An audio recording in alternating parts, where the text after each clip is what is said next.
Greetings, true believers, and welcome back to yet another episode review for Daredevil Born Again Season 2, or should I say, in this case, episode review, because they were a little weird and dropped a double on us this week.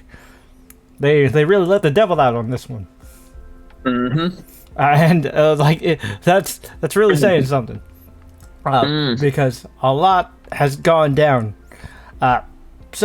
We have conspiracies, tough-ass political figures, and still the same dumbass motherfuckers in the streets of Marvel's New York. And a lot of ass. That's right. And a lot of ass whooping.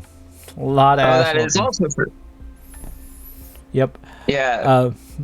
But as for usual, yeah, episodes 2 and 3 of Born Again. Yeah, they man, if you thought episode 1 was intense, this really ratchets up the intensity even more so. And I would definitely recommend watching these back to back, because it does tell.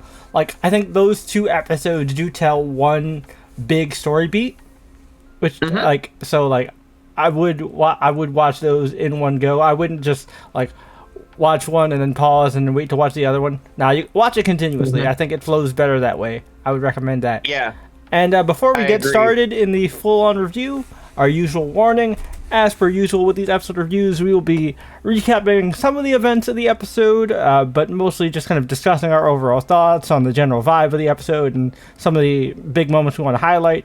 But, with that being said, we will be discussing full spoilers, so if you have not seen the episode yet, do yourself a favor, watch the episode first, then, once you've seen it, come back, tell us your thoughts and feelings in the comments down below. As always, we'd love to chat Daredevil with you guys.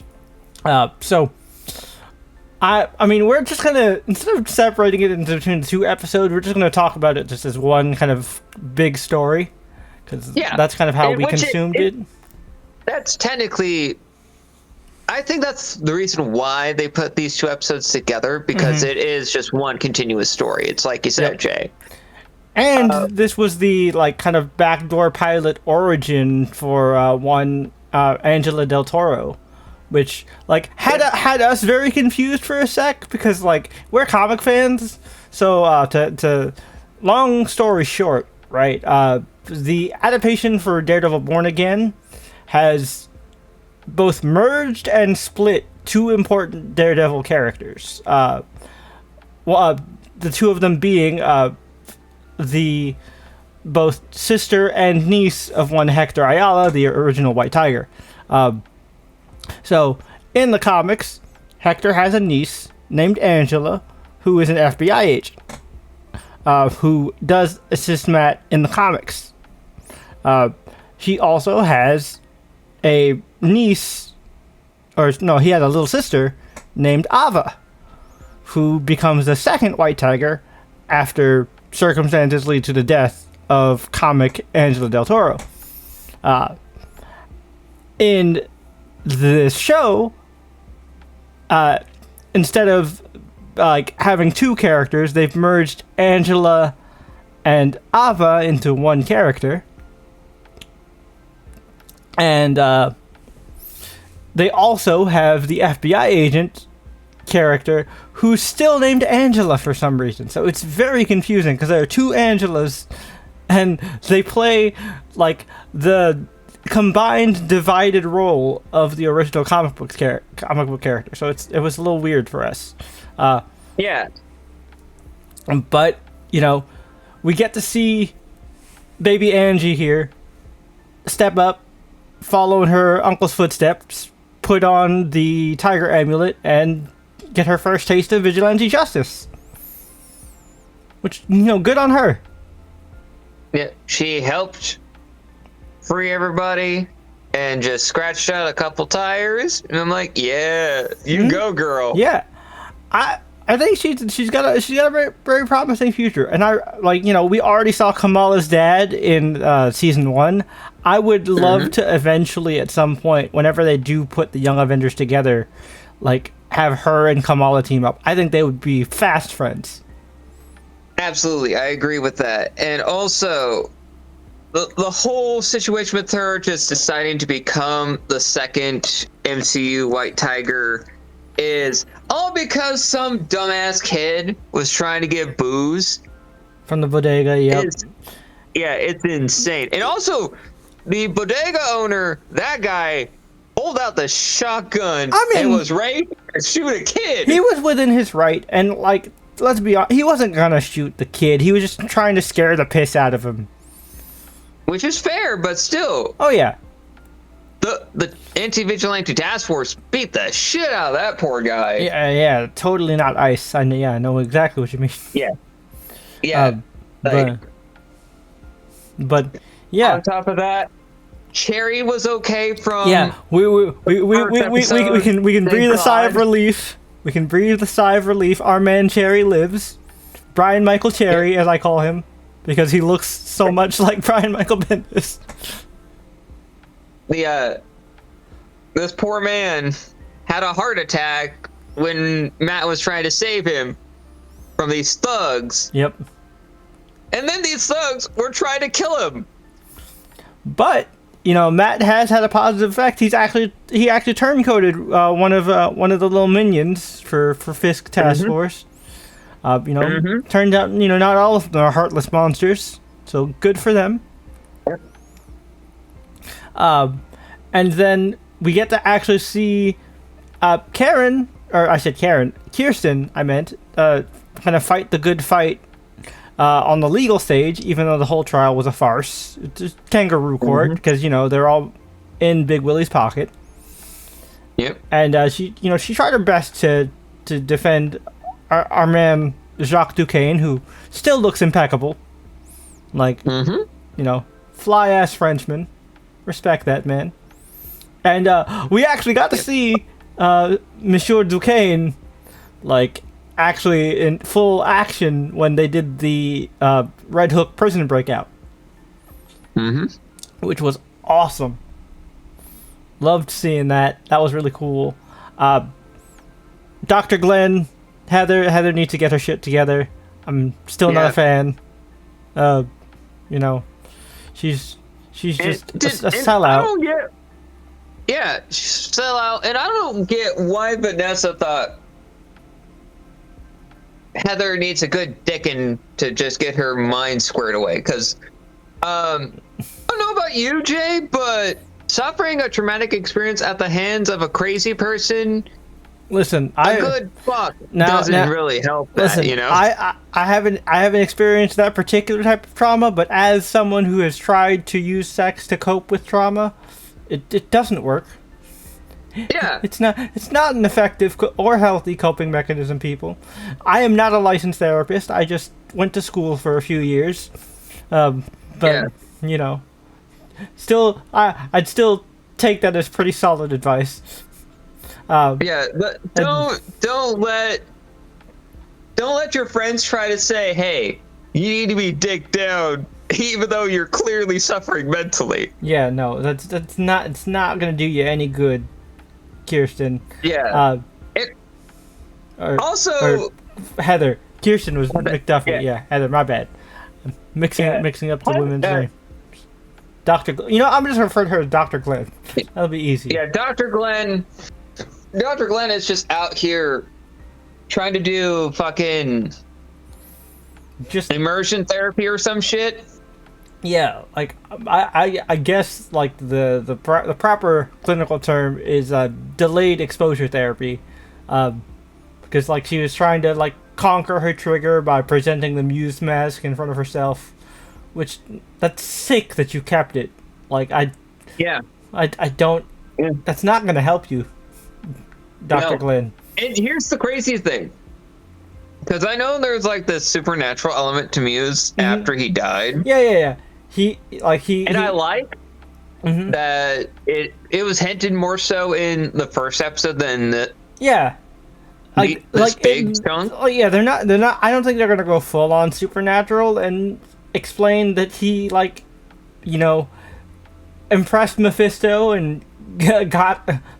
I mean, Mephisto is confirmed to exist in the MCU. We saw that with the Ironheart stuff.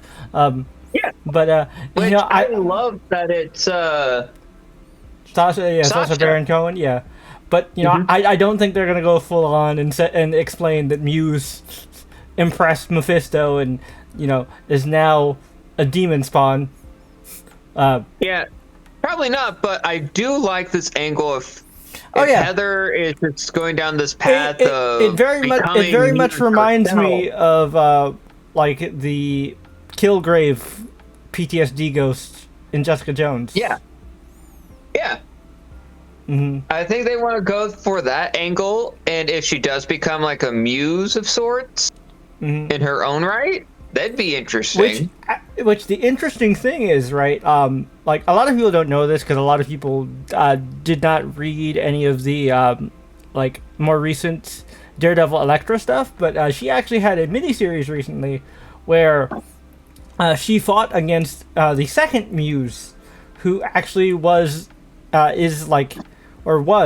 the apprentice to the original muse, but kind of like in a weird Ghost Rider situation where he possessed her body and like gave her guidance and stuff. It's some wild stuff. But yeah, I don't think they're gonna go that route, but I think they might be paying homage to it, and she might eventually like snap and become like Lady Muse. Who knows? Like I could even see it being to the point where she gets to like so bad of a psychotic break it goes like full Mark, and she develops like a alter ego to cope with all the BS that she's gone through. But like her alter ego is like an anti-vigilante version of Muse, which I mean Muse I guess was kind of anti-vigilante to begin with. Yeah. So fitting. Is there any other stuff we want to address? Still no sighting of Jessica. I guess they're holding out on us. Yeah, they're really really drawing it out here. My money is what? It's like 8 episodes. No, it's 10. It's gonna be 10, like the last time I think. All right, or it could be 8. I don't remember. But whatever number. Let us know in the comments. We're probably gonna Google it after, but feel free to tell us in the comments. We always appreciate those. But however many episodes this season is gonna be, I think Jess is going to show up at the halfway mark. That's probably what they're going to do. I hope they don't super blue ball us and she shows up in like either the finale or the penultimate. I would hate that. I want more Jess. I want as much Jessica as possible. But you know what I'm also happy for? That Jacques didn't Jacques actually survived and didn't die. Yeah, he didn't die. Although I did have a theory that he was gonna die as an example for Fisk, and then he would inspire like Lin Lieh in the MCU. Which, if you guys don't know, Lin Lieh, aka the Marvel Rivals Iron Fist, or the current iteration of Iron Fist in the comics, he was not the swordsman, but he was the swords master. Close enough. I think that would be a cool thing, but who knows? Maybe later. You never know. But yeah, overall it's really cool. We did not touch on the Bullseye stuff from the first episode, so I guess that's like the last big thing that we'll kind of address. It's pretty sick. We don't really know where the Bullseye plot is going, although we did catch when we saw his outfit, which was whack as fuck, by the way. Lame ass outfit, very like over-designed MCU line heavy type thing. Like, it's so crazy because like we've gotten so many good comic accurate costumes in the MCU now. This felt like a backslide into the early phase, like shittier, quote unquote, more realistic MCU costumes, which never been a fan of personally. But and they were very prevalent in the Netflix era too. Oh yeah, especially in the Netflix era. But there were clear homages to Dark Avengers Hawkeye, aka Bullseye Hawkeye, during Norman Osborn's Dark Reign initiative, and like we know that Mr. Charles is working for or with Valentina, so Poindexter could be eventually recruited for the new Avengers, quote unquote, which are clearly just the Dark Avengers. Which, I gotta say, the camera folk who work on this show choose some great shots. Oh yeah, like the angles and cinematography. The cinematography is amazing. Are immaculate. They go so fucking hard. I also appreciate because, one of the biggest problems I have with OG Daredevil, and obviously Daredevil's like a nocturnal vigilante, so of course a lot of his fight scenes take place at night. But like one of my biggest critiques of OG Daredevil was the lighting was so ass because it was so dark. But like you can see everything, clear as day in this. It's not difficult to follow action, as it is with the previous iteration. This current one is very fluid. The choreography just continues to impress. Like every time I think, oh man, this is peak, it just keeps raising the bar every episode. Like fantastic stunt work and choreography. Like hats off to the team. Mm-hmm. I feel like those are all the major plot points. Is there anything else we want to cover? Also, fuck Daniel. Oh yeah, fuck Daniel. Daniel continues to be the worst. Oh, we did get a big reveal. Turns out, Mock Kingpin is Sheila. Fisk, Fisk, chief of staff. She grew herself a conscience. Good for you, Sheila. And also, I'm still nervous about BB. I really hope, like, she, plays her cards right. I hope she doesn't have to fuck Danny to, like, get him off her trail. But we'll see. We'll see. I'm rooting for you, BB. I still want to know what your name is. But regardless. I'm thinking Beverly, but you never know for sure. No, it feels fitting. Feels fitting. I just want to know what the other B is. I was thinking maybe she's a Bridget or something. I could also see that. Yeah. Let us know. What do you think BB's name is in the comments? And if they have already confirmed what it is, tell us in the comments. We would like to know. Inquiring minds would like to know. Because Born Again just shows us that even though people are in interesting circumstances, they're going to be right where they want to be or where they need to be. Oh yeah, like as messed up as the city is, real New Yorkers know that we can't give up, especially Marvel New Yorkers. Like they're not just gonna stand by and let this shit happen, which I appreciate. Like the heart of the city is still there. I love the strong messaging. As a born and bred Bronx baby myself, I appreciate it. But yeah, I feel like that's everything. But let us know what you guys thought about this episode in the comments down below, and don't forget to do all the usual YouTube things.